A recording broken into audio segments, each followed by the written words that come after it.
Hello and welcome to the Scraggsman channel. Today, I just want to talk about Final Fantasy VII. I'm going to be honest, because I absolutely adore this game after my first playthrough. I finished recently, on the Switch. And I feel like I just want to share my opinion on the game. I just want to make sure it's out there. Just share what I think. And just know this is a non-scripted video, as you might have already thought by hearing the way I'm speaking. Compared to my usual scripted. So, expect a bit of slowness, a bit of me trying to figure out what to say. Because I'm reading off, I got bullet points on this page and it's just to keep me on track so I know I've talked about everything I want to do. So, just be aware of that. Final Fantasy VII. This game I was first exposed to a few of the characters in Mario Sports Mix. As Cactus, the Ninja, Black Mage and White Mage were included, as well as the Behemoth boss, and something gave me a hunch they weren't really Mario characters, so for Smash Bros for Wii U, Cloud was added as a DLC character. I didn't really know who he was, so I just sort of ignored it and picked up my Mewtwo from the eShop, because who wouldn't want Mewtwo over, who is this, Cloud? I don't know who he is.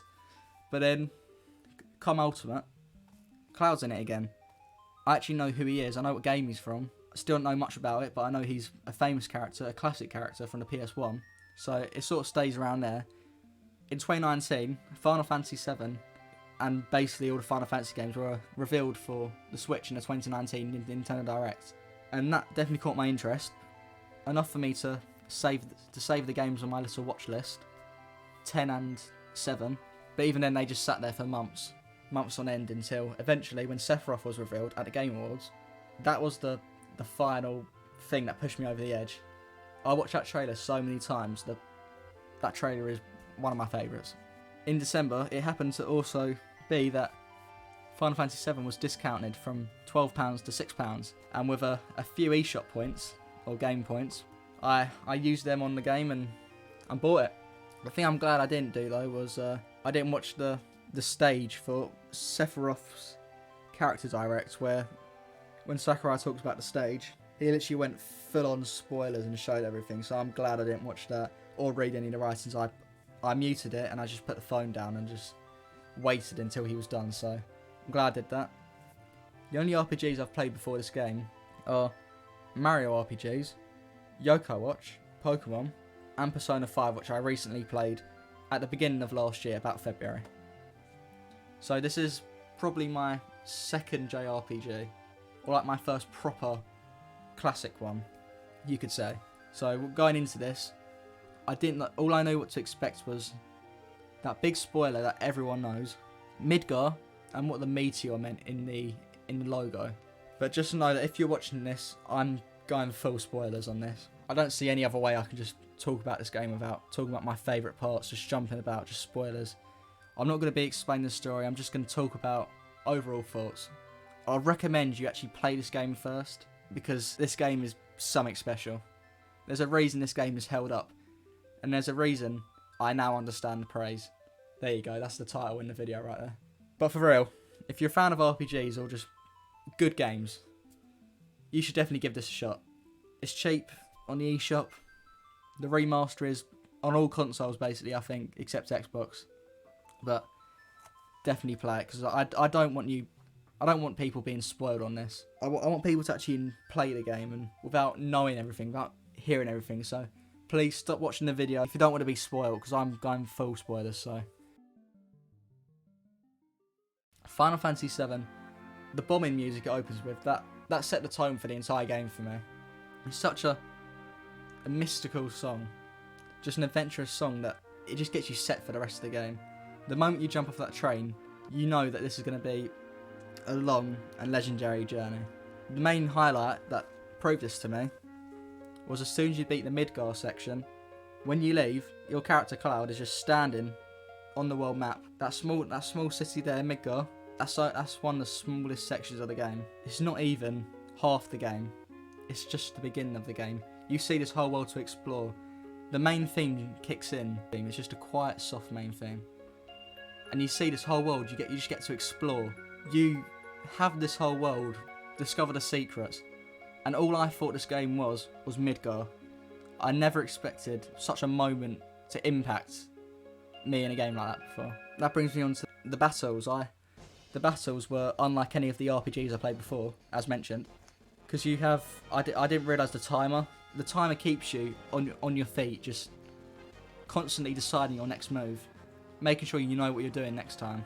Which it was a different pace compared to the others, because I thought it was going to be a turn pace, almost like Persona 5 where you take turns, or Pokemon. I thought it was going to be like that. It was definitely different, but a good different. I enjoyed it. Along with the moves you can use. With the materia, I didn't understand what materia works better on other characters, so I just sort of chucked it around, like fire materia on you, ice materia on you, so that was fun. I understood that it leveled up, I understood it got more powerful, but I didn't understand what materia or elements were more effective on different enemies. I just sort of, I used lightning this time, or maybe I used the ice this time. I was sort of like that, because I didn't really know what to do. And I do know some enemies are weaker, or some enemies are stronger against different elements or attacks, and some just heal themselves completely, so I definitely learned from just using a bunch, mixing it up. And the limit moves, it's almost like special moves. You get hit enough, then you can just use your big sword, your big shot, your move that does about 1,000 damage, maybe even more depending on what level you have, because there's different levels to them. I didn't know that you had to level them up by, you have to use the move a certain amount of times, then you get the next move. I didn't know you had to do that, so for the whole game I was basically just using the first slot of like Cloud, Tifa's and Barrett's slots, so that was fun. Still powerful, but I didn't know you had to use the others, but I got them in the end. I didn't understand some of the stats, because there was like 2 stats for each one. There was attack and attack percent, defense and defense percent. I didn't understand the percent. I still have a lot to learn about these games, but I managed to beat it without fully understanding, so that's great.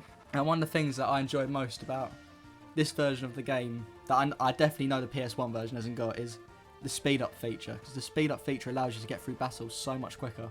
And I'm so glad they've included it in this remastered version.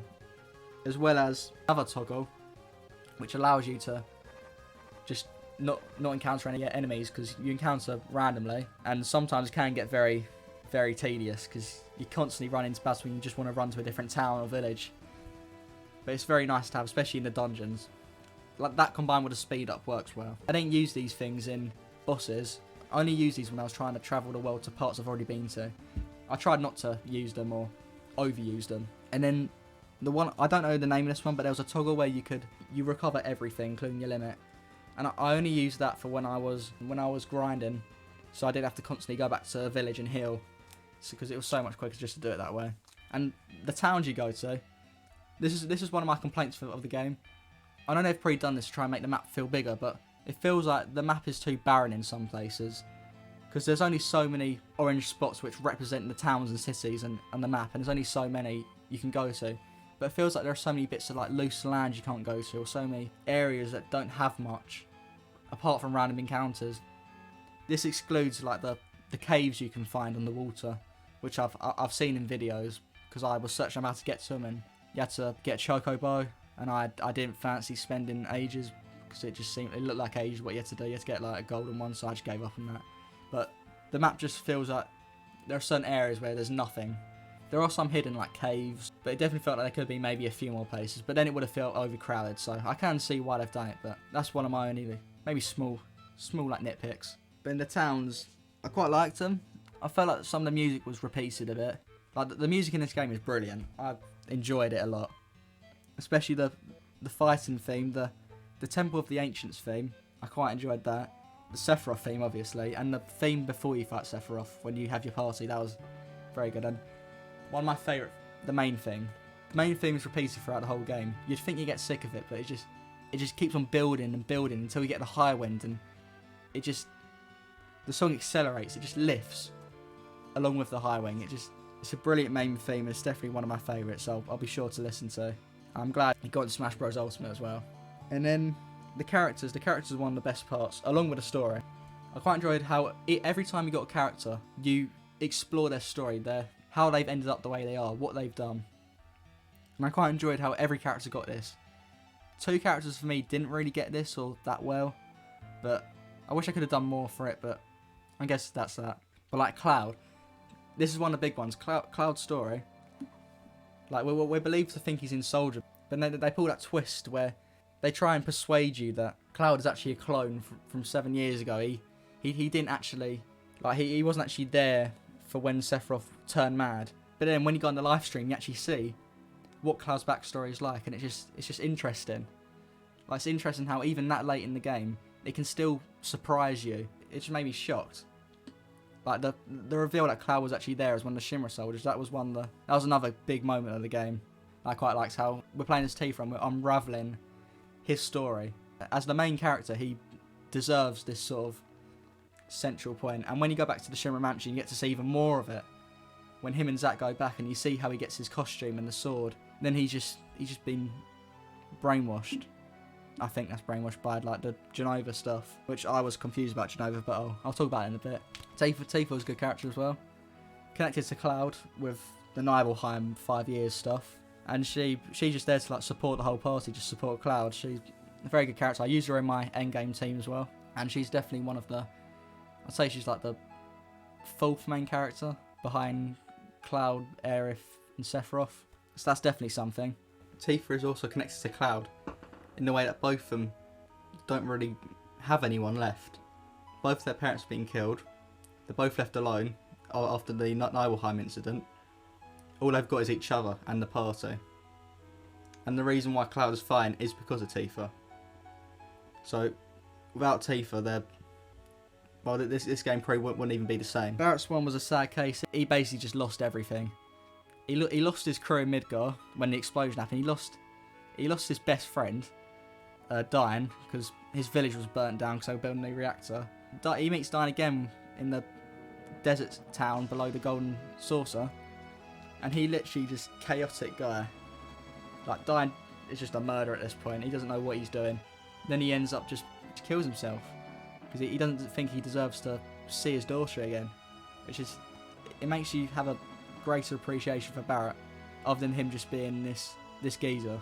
And he was another main one on my party. The main team I had was Cloud, Barrett and Tifa, because them three are like the main ones in my eyes, like the main three. So I use them. Aerith is the big one. I'll probably spend a bit of time on this one. For Aerith, I knew what was going to happen. I think most people who have heard the spoilers, because it's one of the most famous spoilers in gaming, but the point when Aerith died, I knew it was coming, but I thought it happened right at the very end of the game. I thought they did it at the end, but then it shocked me when it was done halfway through the game. But the thing was, I didn't know how it would affect my enjoyment, or I didn't know if it would affect my reaction, because I knew it was going to happen. But that fight where you have to fight that one of those Genova forms as soon as Aerith dies, and her theme is still playing, a light version, it's definitely a very emotional moment in the game. And especially the dialogue with Cloud, how he says his mouth's burning, and how he's actually feeling stuff. Like, this is the first bit of emotion you see from Cloud, and Sephiroth just dismisses it. At first, I thought Aerith was killed off too early, because she wasn't really brought up as much afterwards. You leave the area and you're just in this snow. You're in this snow part, which it's just a very melancholy tune, the snow music, and it just leaves you reflecting on what's happened. And then you see Aerith's backstory. If you watch the videotapes, it just makes it even sadder that her parents are dead. She literally had no one. She just had that party, and now she's dead. But then I thought she just weren't going to be, like, she got a few mentions, but then eventually she ends up being the reason you saved the planet. She's the one that summoned Holy, and she actually did it. She brought the life stream, and they defeated the meteor. And then the fact that they end the game with the opening scene of her praying, that definitely hit hard. The game started the way it ended, and I absolutely loved that. Character-wise, Aerith was a very strange character, very nice character. In battle, I used Aerith a bit. She was more of a healer, but I still enjoyed her character while she was alive. It definitely shown that she was very important to the story. I thought she just died halfway through, and I thought people were exaggerating how much it affected them, but I can definitely see why. It's a very impactful death. Red 13, I like Red 13, but I didn't think his story was as hard hitting. I did care, but I didn't care as much as, say, like Aerith. And I didn't really use Red 13 much in my party later on, but he's very bright character. He knows what he's doing. He's more along with Cloud, because he wants to save the planet as well. but more so to protect his grandfather, Bugenhagen, from the Cosmo Canyon. But Red 13, he was fine. It's just still sad to know that it took him this long to know where his father went, Seto, and that he was actually still overwatching the Cosmo Canyon. Sid is definitely one of my favourite ones, especially in the second part of the game, which is where I got my appreciation for him for. He can't do his rocket, which at first it's sort of emotional, but no, actually it is sort of emotional because Sid sacrifices his dream of going to space to save Shara, who's fixing the rocket, and she's willing to die just for him to live his dream out in space, but he sacrificed it, and it takes a lot to do that. I didn't use him in my party till they forced me to, but I did enjoy Sid. When he was forced to be used in this dialogue, I enjoyed like his personality that finally came out, and then he's just such an average guy. Like he doesn't care what happens to the planet or what things he uses. He just wants to achieve his dream of going to space, and he's just such a normal man. Like he hears all the magic, he hears all the friendship stuff, and he just doesn't care. But towards the end of the game, he definitely actually cares. He changes. It's also nice to know that in the end, Sid does finally live out his dream, go into outer space. When you take the rocket up to the meteor, like he achieves what he's wanted his whole life, and that's just a nice thing to see in the game. Kate Sith, I hate them at first because it was a double agent and they were taking hostages. His weird death in the Temple Ancients was strange, but he comes back, so that part was sort of funny. But later on, I definitely grew to like them or tolerate them a bit more because they helped you escape Junon as Barrett, and they grow to feel a part of a family with the cast of characters. I never used them in battle because they suck, but that's what I think about them. And Vincent was a character I thought, well, I don't know. I got Vincent literally before the final boss because I noticed there was a character missing. I searched it up. You enter the safe, beat the secret boss, and he's actually a former Turk. The story you do get from him is interesting. It feels more major compared to the others, as it relates to how Sephiroth, Genova, Dr. Hojo, like it relates to how Sephiroth thinks, what he thinks. I did get Vincent late, but I did still quite enjoy him. I used him in the battle where you have to pick 6, so he was helpful there. Cool character. He looks cool. I feel like he definitely needed a bit more story. Apart from the waterfall you go through, he definitely felt like he needed more. And in the second secret character, Yuffie, I didn't like Yuffie. Like, Yuffie is a sort of charming character, but as soon as she stole the materia in Wutai, it just annoyed me to no ends, because I didn't expect me to have to rearrange all the materia back to who owned each materia, so that was annoying. It was there. I didn't use Yuffie at all, to be honest. I didn't even use Yuffie in the final battle. I used her for a bit. Her moves were fine. I looked up the best team for the game, and I saw that Yuffie was in it, but I'm still not going to use Yuffie. I don't like the personality. She can be funny, but I like Sid better. Sephiroth, he was just a great villain. The thing with him, I didn't expect him to be so prominent throughout the story. I expected him to just sort of be an endgame boss. I didn't think he'd actually appear throughout the game. But then when he did, it just surprised me how frequent he appears. I expected him to come in and kill Aerith, then just disappear for the rest of the game. Like his story, his backstory with Cloud or Zack, whatever the proper story is. Like how he descended into madness over the research of Genova, believing that he is Genova's son. He properly goes mental. I can understand why he's one of the greatest villains. Like he has so much just going for him. His story's interesting. His character is just mental. And it all culminates in that final battle, which that final battle was difficult. It took me ages to do. And that move, it took... Thank God for the times 2 bus, and I would have spent ages on that final battle. The mini games, I didn't really like the mini games in the game, because you have like sections where you have to do things like the snowboarding section, the bike section, the tower defense section, the Fort Condor.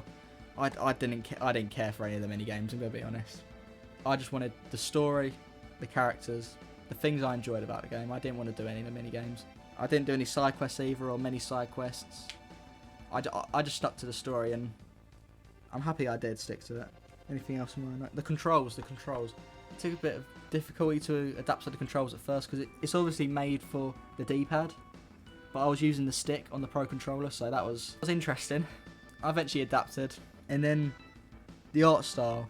I can see people saying that the art style, it just looks dated. The game doesn't look good. And you may be right, but like I thought it at first as well.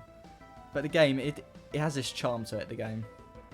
I absolutely love just like how it looks, because the backgrounds are painted or just 2D, and then the characters and the world map are 3D, and it just has this charm to it. I can't see any game having like looking like that. If this game weren't as good as it was, I would just say the art style was terrible. I wouldn't mesh with it, but it's definitely something, and something that I did enjoy. And the models they just look so iconic. Not the better models, the smaller models where you walk around a map, they just have something to them. And I've already touched upon the music. Music was brilliant. The music in the ending cutscene, and the ending in general. At first, I was annoyed at the ending because it left it so open-ended. But as soon as I showed Aerith at the end, and it was like a cliffhanger, I enjoyed that. It definitely caused a few goosebumps. Then the credits music, just sitting there watching, wondering what would happen. And then you see how the planet has finally won in that Red 13 cutscene at the end, 500 years later. I didn't expect this from the game to just be a story about the planet. It meshes the fantasy elements of the series and a more modern era of the series with bikes and cars and power. It's a very interesting mesh of things. And the music in the end, I loved it. It was great. Just that boss theme and the cutscene music, it's brilliant. I'd say that was the moment, apart from leaving Midgard, that was the one moment as well where I just thought, what a game. What a game. What's it? And the vehicles, you have the vehicles. Vehicles are great. I would say, wouldn't say they're that handy, but then I just remembered the Highwinders in the game. Because you get the Highwind in the second disc, and previously you get the Submarine, the Tiny Bronco, the car, and those are all just sort of there until you get the flying machine, the Highwind. I felt like this game is something special. I can see and understand where all the praise comes from. The amount of elements that mix together to create this wonderful experience of a game. It just works so well. And I can just see why so many people hold this up as one of their favourite games and how it has affected them. I'll definitely probably need some more time to think about the game. Maybe play it again later on. Maybe even play the remake. But I just need to see this game again. Just think about it. There's no way I will forget this game. It's just a very special game. And I can appreciate it for what others see in it. And for me, this is maybe a 9 out of 10. Because it does have a few old things lacking. Or like a few old things drawing back. Maybe the style people won't like. But I'll say it's a 9 out of 10. 10 out of 10. Definitely worth playing. And with that done, thank you for watching. And I'll see you guys next time.